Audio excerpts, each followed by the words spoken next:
जी नाज़रीन, हम चलते हैं एक अहम इशू की तरफ। साकिब लतीफ़ साहब हमारे साथ मौजूद हैं। साकिब लतीफ़ साहब, ये बताइएगा, जो इमरान खान के हवाले से जो बड़ी बड़ी करप्शन की बातें हो रही हैं, इसका क्या चीज़ है अलीम खान की धुआंधार बैटिंग? जी आसिफ भाई, जैसा आपको बताया कि गवर्नर सरवर साहब ने अभी 2 दिन पहले उनको बरतरफ किया गया है, तो गवर्नर सरवर साहब ने भी अपनी एक प्रेस कॉन्फ्रेंस की है। उस प्रेस कॉन्फ्रेंस में उन्होंने एक फ़रा बीबी का नाम लिया है। फ़रा बीबी कौन है? फ़रा बीबी जो है वो जो खतून अव्वल थी साबका, उसकी एक करीबी सहेली है। आपको पता होगा कि खान साहब की जब मैरिज सेरेमनी हुई थी तो वो फ़रा बीबी की रहायशगाह के ऊपर हुई थी।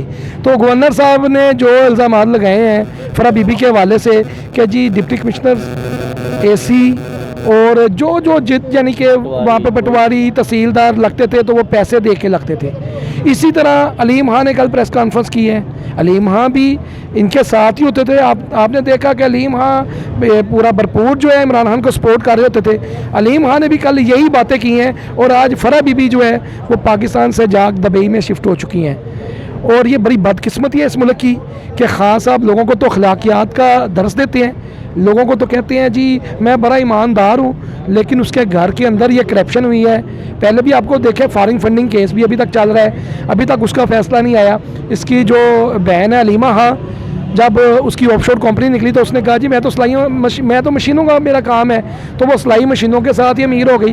तो ये बदकिस्मती है कि खान साहब जो हैं अपने आप को मदीना की रियासत का हुक्मरान कहते थे, लेकिन इसके नीचे ये यानी कि सारी करप्शन हो रही थी और इसको पता था सबका, इसको सब चीज़ों का पता है। ये सबसे पाकिस्तान के साथ बड़ा जुल्म हुआ है। खान साहब ने जो है वो भाग गई है। और दूसरा, खान साहब ने आर्टिकल जो आइन तोड़ा है, ये भी अपने आप को बचाने के लिए तोड़ा है, ये भी अपने आप को बचाने के लिए तोड़ा है, क्योंकि खान साहब को पता चल गया था अगर शहबाज शरीफ साहब इक़्तिदार में आ जाएंगे तो शहबाज शरीफ साहब आके जो इनकी जो करप्शन की हुई थी फ़रा बीबी ने और जो दूसरी, वो सामने लेके आएंगे और ये गिरफ्तार होंगे और चीज़ें सामने आ जाएंगी। तो इसीलिए इन्होंने आइन को तोड़ा है और इंशाल्लाह इनके ऊपर आर्टिकल 6 लगेगा और ये आर्टिकल 6 की सज़ा जो है वो सज़ाए मौत है।